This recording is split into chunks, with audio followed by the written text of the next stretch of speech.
Welcome to the Learning Experience Ops Show, where we talk about making learning better that's future ready. I'm Jason Gorman. I'm the founder and CEO of Jackrabbit Learning Experience. We spend a lot of time as learning professionals designing courses, building programs, and refining content, which we should. That's the work.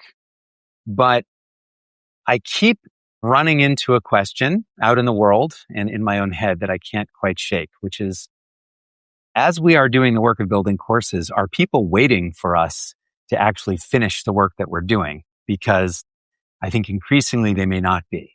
I think learners, employees, and students are more and more going out and just grabbing AI tools that they need and building their own solutions to help them learn. They are figuring out how to learn what they need when they need it, maybe without us more increasingly. And I don't know that we have fully reckoned with what that means for the systems we build and the roles that we have played as learning professionals and will play into the future. And my guest today has been studying exactly this. He calls it the shadow curriculum, and his research is surfacing patterns that I think all of us, every learning professional, needs to understand. He's asking about what happens to human cognition when AI does more of the thinking for us, and when what institutions need to become if they want to stay relevant. Adarsh Lathika is a strategy and learning systems practitioner working at the intersection of AI, human behavior, and the future of work. He has spent over 15 years across higher education, executive learning, and consulting, and is currently building frameworks like Anatomy of Work to understand how learning, work, and performance are being reshaped in an AI-first world. His work focuses on helping institutions and organizations rethink not just what people learn, but how, why, and whether learning translates into real-world capability. Welcome so much to the show, Adarsh. Yeah, thank you so much, Jason. Quite excited to be part of this podcast. Awesome. So glad to have you here. All right, let's jump in with some lightning round questions. What is just a 30-second elevator pitch about what you do in your work? So I try to study the misalignment or the growing misalignment between work and human cognition. That's what my focus is. So the eventual objective is, how do you drive performance and productivity? What do you love the most about your work? Things, the more I delve deep into it, more I realized that I don't know much. It's a very open canvas. I started, in fact, when I started on this journey, I went back to my 10th standard biology text to understand brain and really go back to the basic concepts to get a sense of what the neurotransmitters does, what each part of segments of brain does to human behavior and how they are related. So it's been therefore a exciting part to really relearn a lot of things that I left behind some 20 years ago, and then repurpose to where we are experiencing today, so that we are a bit more doing better for ourselves in the coming future. And just to get you know a little bit better, just in your day-to-day work, if you are really in the flow state and you're just kind of time is passing quickly and you're totally immersed, what are you most likely to be doing? Building something. So, so I do have some background of programming. So I leverage vibe coding a bit to build. So I started building productivity tools for myself, so that I can do things much faster. I don't really need a team to do it for me. From that, I started. Then once I started getting hang of that, I started building slightly more complicated tools as well. Something that helps me both personally and professionally. So that's what I do most. That's what I do enjoy doing most. That's wonderful. And I just described a little bit about what you do. You just gave your 30-second elevator pitch. I'm curious, what was it that inspired you to do what you do? So, few things that are realized over a period of time is that one, humans are important. I think as a species in this planet, we have a lot of responsibility to what we do, why we do, and equally important, why we don't do something. So a couple of years ago, I decided to take a career break, and that was a time where in which AI was coming. This whole ChatGPT moment happened, and the first thing that came to my mind was the 1984 from George Orwell. And the more I was understanding what ChatGPT was promising more. I was fearing maybe to some extent that Orwellian world may happen in my lifetime, and I was not very happy about it. So the question was No. that the question was that how do you then give the power back to the humans? So I started thinking about it. I had the time to do it. I started listening to a lot of podcasts around the world. I think that's something that internet does allows you to do. So I started reading a lot as well. And then once I started reflecting back on that, or interjecting that on top of my professional experience, I felt that maybe we need to go back. So, what could be the gaps that can develop over the next 3, 4 years? So, my understanding was that knowledge is becoming abundant and instantaneous. So, when that is happening, what is the role that as a human we will play in at workplace? So then that's when the whole idea about judgment and context came to mind. And since then, I've been focusing on. You kind of touched on this a little bit already, but what are you the most anxious about for the future? But personally, I don't like somebody else taking decisions for me. I'm not a big fan of that. And I think when if AI to make that happen at a large population scale, then I think we, especially at the context of India, we take a lot of pride of being the youngest nation or youngest nation for the next say 20 years. But imagine a case where in which we have a huge population of youthful, high energetic population, but nothing to do. And I think that can become a very negative very fast that we can't really control. So that is what I'm a bit worried about because there's a journey that as a country we have gone through since independence, and we had the time to course correct because time allowed us to do it. But now AI is making everything redundant. I'm not so sure whether we are responding correctly to what AI is today and what AI promises to be tomorrow. So that is something that makes me anxious. But at the same time, it also is a great opportunity that can unlock if you're using it the right way. So I am trying to focus more on the latter. Good. And last lightning round question. What is a skill? Can be related to your work, not related to your work, but what's a skill you're trying to learn right now? So one thing which I'm trying to learn is how do I sell better because I'm a solopreneur. So I love building and I could afford to be a builder maybe 10, 15 years ago. Not so much Yeah. in AI first world. I can't afford to Yeah. do it today. So I believe that everything and anything related to selling as a skill, right from public speaking to narrating a story, being in front of a crowd and speaking, those these are the skills that I'm, and I use AI for that as well. Good. Yeah. Or wherever we can get that advantage, let's get that advantage. Yes. All right. Well, we'll move to the kind of longer form questions here. I mentioned that I think you came into this field of learning through operations. Things like building and scaling systems across university campuses, online initiative, executive education, corporate settings. And you have said elsewhere that the pattern you have seen is that we typically optimized for delivering learning, but not translating it into human capability. And so I'm curious if you can give me just a specific moment or project that you were on where you really saw that gap clearly, just to illustrate that. So the background to that is that so I have a habit of going through P&Ls. Something that uh, was very stark and became very strongly apparent to me was that human resources are always on the expense side of the balance sheet. And it's just okay. Maybe in early 2010s, it was okay. But with automation, data science, now AI coming into picture, I think we need to start valuing human for the contextual understanding he or she has. And that is with the current gap that AI has. Because, like, if you had to compare US and India, and I want to start and open a restaurant, say in San Francisco, and I want to start a restaurant in Bangalore. Now, I will give the same prompt for both cases. I am more likely to rely on the response that AI gives me for opening a restaurant in San Francisco because India as a country, we contribute to less than 5% of internet data. So that means AI doesn't have the context in which a city like Bangalore operates. Of course, there might be some aspects that we can definitely apply, but the finer things will still be MS.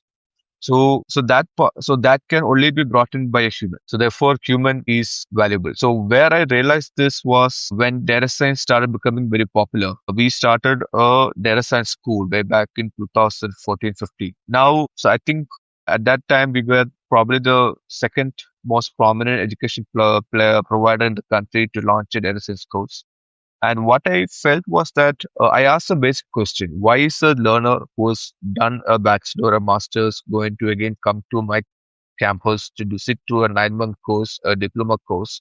What is that he or she is going to achieve? Or what is they aspiring to achieve?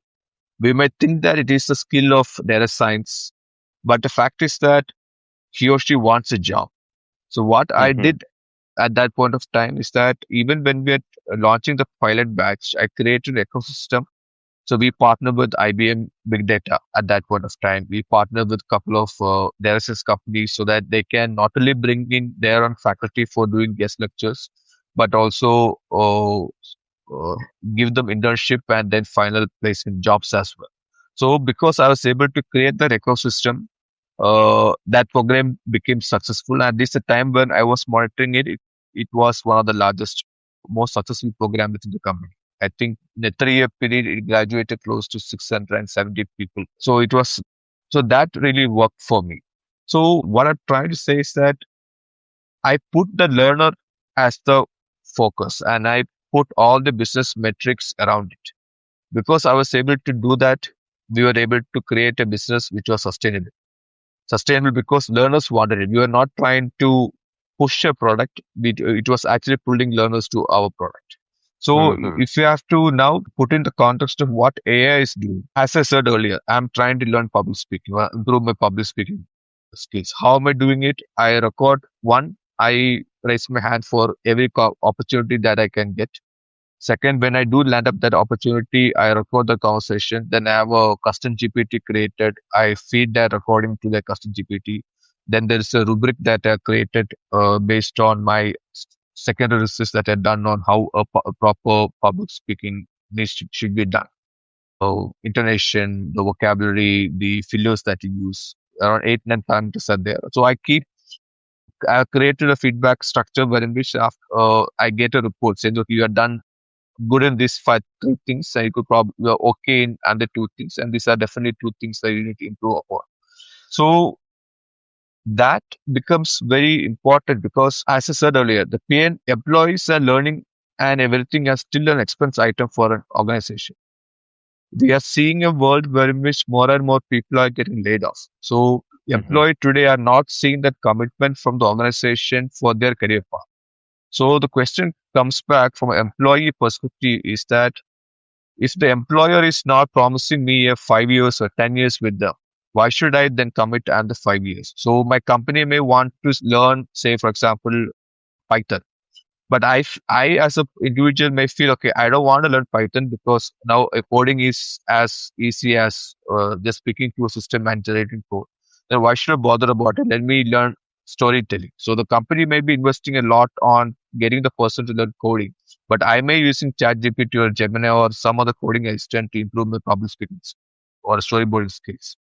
So that is going to be dichotomy, which will the gap is going to continue to widen, widen, and widen. Hmm. You have described what you call a shadow learning system, and you kind of just went into that a little bit just now. But I think the idea, basically, as I understand it, is that learners are using AI to build their own tools in parallel to any kind of formal education that they're getting. And they're doing this in part because institutions, employers, or universities aren't actually keeping up with what's possible. And so I'm curious, what can you walk me through how you think this is happening now, how this shadow learning is happening? Just what does that look like for a student or an employee?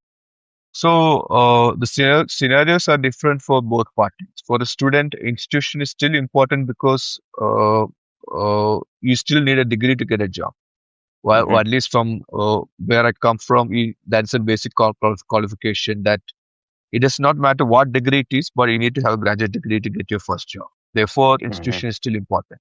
That scenario is slightly different for somebody who is a working professional, largely because one, you keep hearing this news about people getting laid off almost on a every third day. You get a news that somebody's there's a mass layoff happening in a globally reputed company, and you don't know whether it's going to be you next or when is your turn. And historically, what I've experienced is that the while we talk about it in the vision mission or the company statements, we are not really very transparent when it comes to employee communication. So that so that gap also adds to this anxiety that the employees can have. So that means it's a dog eat dog world. I feel that the employer is not committed to my career growth, my professional growth. Therefore, I do what I believe is the right thing. So if somebody comes to today and tell me you learn Google AI Studio because that is the most important tool today, I go and learn that. Tomorrow, Anthropic might launch a better coding agent than that. So I learned that Yeah. tomorrow. So what Yeah. internally it indirectly does is that it just it gives me as an employee, it gives me a sense that I'm actually learning, I'm doing the right thing. But what it internally does that is creating a lot of anxiety inside my subconscious mind that I'm always hyper, which means that I'm not focused at work. I'm not giving my 100% at work. So the company starts suffering, and over a period of time, I also start suffering. So it's a loss game that both of us are playing. So in that way, what I feel is that even if it hurts, be transparent with the employees. Say, be very clear that these are the five things that's going to happen in the next, say, 1 month. Because it's difficult to predict what's going to happen after that. And therefore, explain your decision very detailed to the employees. I think employees today are very smart to understand when somebody is being genuine and being honest in their communication.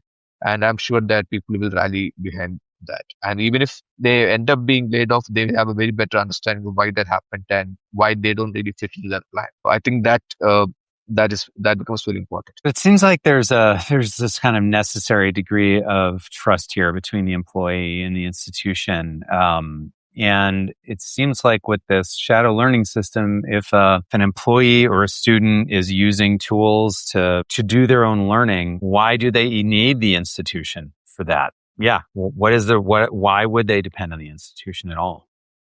So if you are looking at student, as I said, you still need a degree. Therefore, institution becomes important.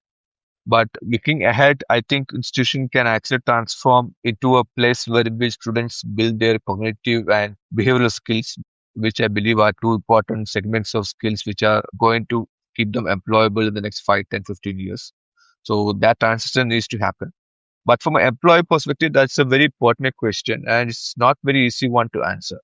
Largely because I'll again go back to the fact that all the employees and employer related investments are still expense in the balance sheet and not really treated as investment. So historically, what has happened is learning and development teams try to optimize the training intervention. So as long as you are the either the in-house team or the external vendors are able to meet a minimum level of quality, they always go for the cheaper option because at some point of time the EBITDA or the PAT is going to come into picture and they try to always protect that.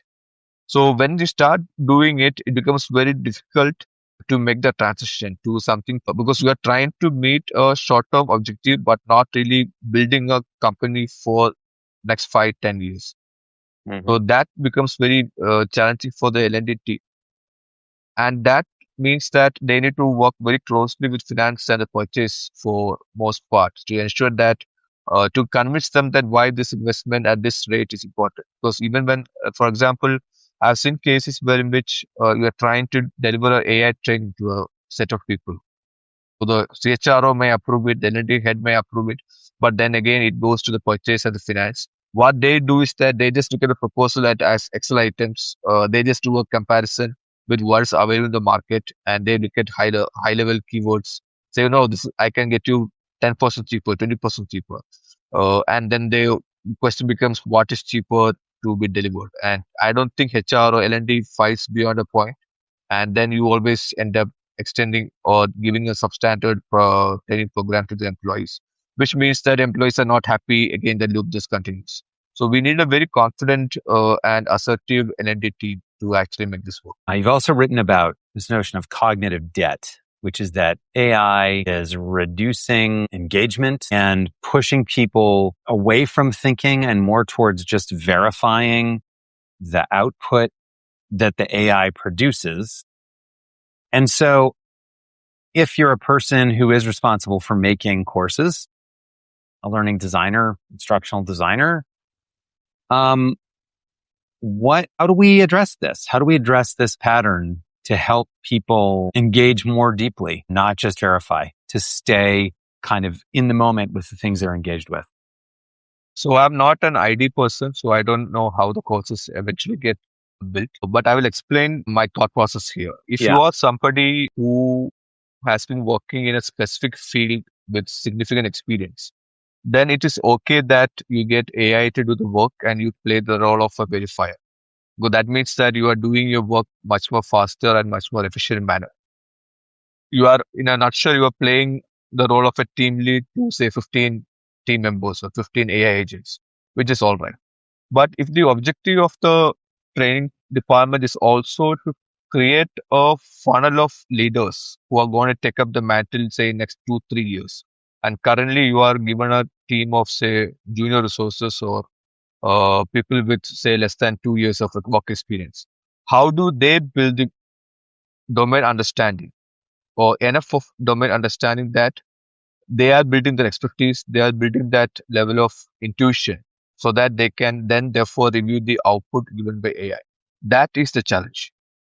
So what historically used to happen is that you join a company as a junior resource and you had the sufficient amount of time wherein which you start with by doing repetitive tasks for say 6 months, 1 year, and then you start doing more of repetitive tasks. And at the end of say 12 months, 15-month period, you get to understand why that repetitive task makes sense and therefore what that task contributes to the business objective of the company or that segment that you are part of. But what AI does today is that because AI can do or shortchange that 12 months of learning into a few seconds or a few prompts, right? Junior resource then becomes just copy pasting the AI response and feeding into the next step or next stage. He or she is not really developing an intuition and therefore not building on the ability to judge AI output on a long-term basis. So, if as a L&D professional or as a CXO, if who is looking to build a culture, we build a long-term business which is going to sustain for the next 10, 15, 20 years. You are not really doing good by uh, having the same old approach what we followed say 10, 15 years ago for learners who are coming in system today. What is the right solution towards it? Now, I can only hypothesize. Like, for example, you could probably give more projects to them so that they understand the why behind what they're doing. But I think you need to experiment a lot at this point of time to figure it out for you. Because I think the answer depends on a lot of things, including what part of the world you're coming from, what industry you are in, what is the business objective of the organization. So probably you can factor in all those things and then find the answer which works for you at that particular stage of the company or the face of the company. That's great. You have asked the question, what gets lost for us when speed and output become the primary measure of success? So I'm going to ask you that question. What's your answer to that question? What does get lost when speed and output become the primary measure of success? So when speed and output becomes primary measure, I think you lose out on people who are foundationally strong. And that foundational skills are important on a long-term basis, especially because unless your foundational knowledge, your foundational understanding of your business, your industry, your segment that you're part of, you are never able to catch the problems in the AI response or the variations in AI response. When you but habitually as a over a period of last many years we are used to rewarding people for speed and agility in the way they work. But what we should also realize is that is it really creating a learning beyond what is supervision? And I believe in most of the cases It might be just building skills at a superficial level and not allowing for the skills to have the depth that it requires. So I think that is going to be the fundamental challenge going forward. So it also becomes that you are not only redesigning and relooking your L&D plan, but you're also relooking your performance metrics and your reward system so that you are enabling the right learning culture and therefore the overall company culture. This takes us a little bit back to something you said before about human biology, that you went back, you studied some things that maybe you had looked at years ago, but you looped back to it because you felt it was so relevant to where we are right now. So This intersection of, yeah. So the trigger point was COVID, the first phase of COVID. So at that point of time, I was in Bangalore. My wife was in Perth in UK, and she was telling was that there was this young chap in her team who was probably one of the best developer that she has seen, and he had one of the first casualty in the phase, first phase of COVID. Now, one interesting point that she told was while she said he was brilliant in coding, he did not actually pass away because of COVID. He actually passed away because he had not eaten for many days. This is despite the fact that there were a couple of ready to eat meals packets available in his house. So what happened was that he was staying in an apartment with his colleagues. So before the COVID lockdown happened, his colleagues moved to the hometown and he was left alone. And he did not know how to, because he did not know how to cook. He had the raw materials, but he starved himself to death. I think he also had some health conditions which complicated things for him. But so that actually got me thinking. So if even if I am the best at what I do, if I don't have the supporting competencies, am I going to be productive at a long term basis? And I think we can see good enough analogies in sports. Now I don't know enough personalities in basketball or soccer that you may relate to, but from a cricket, there are characters, individuals who have come shown so much of promise, but they just fizzled out because they did not have the right character, they did not show the right attitude, they did not show the right discipline for them to be selected after the first few matches or first few series to represent the country. So now, if you have to consider that in a employment scenario, earlier you are the probably the best salesperson in your company, but you were rude with your colleagues, you will not cooperate with anybody else, you are more like a bully to your team members. The company probably would close eye to it because you are bringing in the revenue. But now what AI has done is that AI can do a lot of things that you are doing. Right? The question is that what is that you need to be doing to ensure that you are still relevant in the overall scope of things. So that means that you are not only a good person or at least good working professional, but the collateral aspects of who you are. That means you need to have a good health. We are picking up. You need to have good discipline. We are picking up a lot of the bad habits of workplace, which have impact on workplace. Like for example, the amount of screen time that we all have. It's very stupid to expect that just because I'm not using mobile at workplace means that I'm more attentive at workplace. No, you are using a lot of screen time when you're during commute at home, which is already impact your ability to focus, which extends to your performance at work as well. Or there's a mobile app feature, right? When you make a payment, the message comes to you, the OTP get generated, and the app is automatically reads. Now, from a user point of view, you may think it's faster, it's convenient, but what it does is that it is impact your short-term memory. Over a period of say 2 3 years, your ability to retain facts for a short term is get compromised, and that also extends to your workplace. So when AI is doing all these things, what remains with you as the biggest competitive advantage is your ability to review and judgment, critical thinking, and that if you are in a meeting and you need to respond fast, you cannot always then Google or use AI for the facts. Then you take your sweet time to apply your mind, your logic to come to a response. You should be able to give that response at an instant level. So that ability get again compromised because you are doing so much of other things outside of work, which is impacting your performance at work. So that's the So all these things, when I start realizing for myself, of course there were enough research out in the public space about this. But in some cases, I started doing it, experimenting on myself as well. Okay, if I do these things, am I able to see some visible qualitative in my own way of judging it? Am I improving it there? So once I start seeing some slight positives, I started doing more and more research. That's how the entire direction of uh, work and life outside work came to picture. Your human biology becomes important, human thinking becomes important, the ability to our cognitive thinking becomes important. So I started stitching all this together so that as humans we are more productive. This actually dovetails perfectly with my last question here, which is you've identified three big shifts that we're in right now. I'm kind of curious to hear your take on all three of these. One is from institutions to individuals. The second is from courses to systems. And the third is from knowledge to judgment, which you've just talked about here for a second. Some of these feel difficult for us to redesign our organizations to teach people how to think in terms of systems or to apply judgment over just accessing knowledge, and from this dependency on institutions to more of a self-reliance as an individual. But I'm curious if you could kind of unpack the three of those a little bit more, because those shifts are interesting.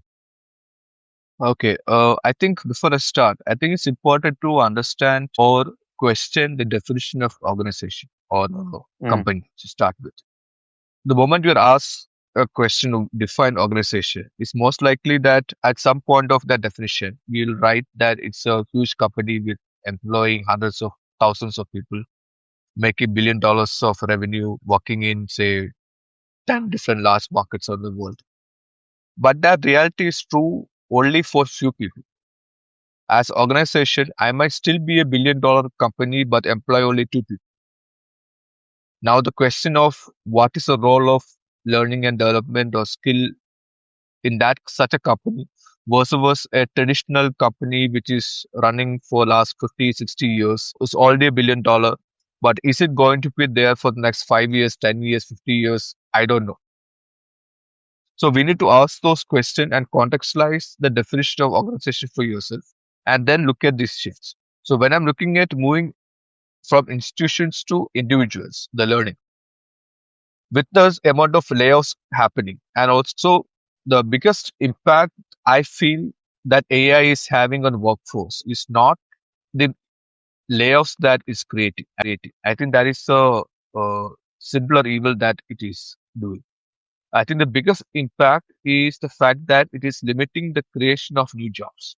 For example, when the Infosys or a Wipro or a IBM came into being in India, it created a workforce. It became a $1 billion business, but it also created a workforce of 200,000, 400,000. So the income got distributed to a larger populace.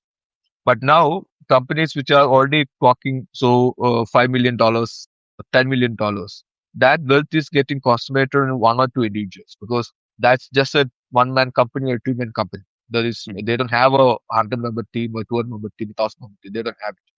So in that, because this change is happening, how much we should also understand when we study the average tenure of working professional today in a company. I think it's around 3 years, 3.5 years.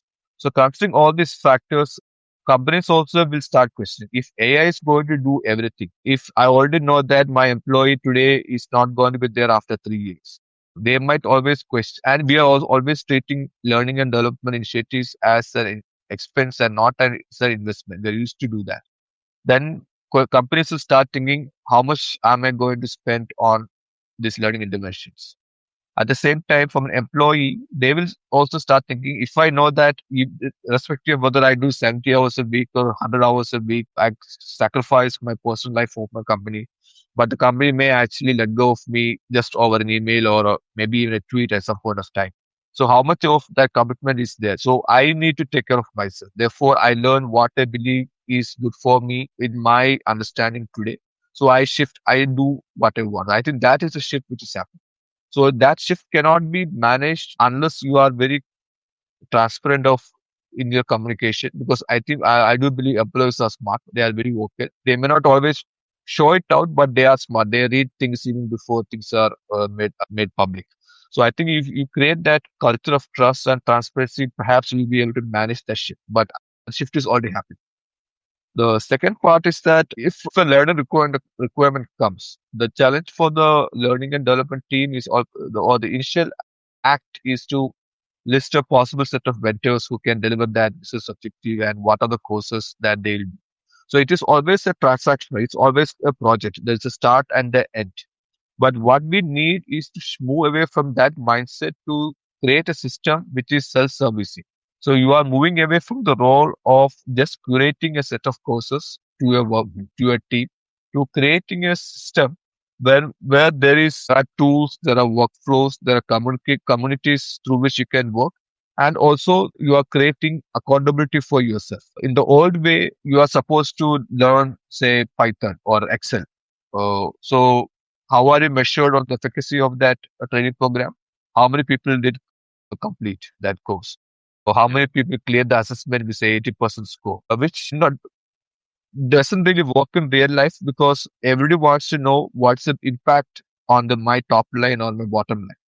So that transition needs to happen. And I think when we move from a course to a system, curating a system, I think we'll be able to see how much of the learning interventions can be lifelong, continuous, and therefore create impact to business and therefore become more sustainable. I think that becomes very important. The third thing, as I said earlier, everybody has knowledge today. It is available on the click of a button now.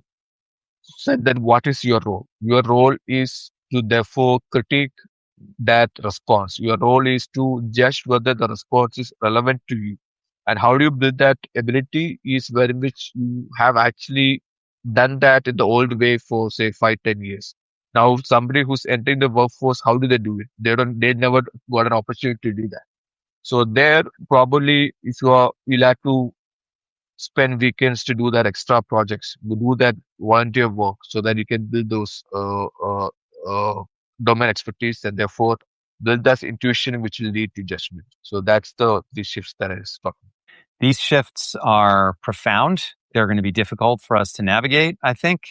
And I don't think that we have a choice. I mean, I appreciate how you've unpacked these and the things that we're going to have to think about and reorient ourselves to.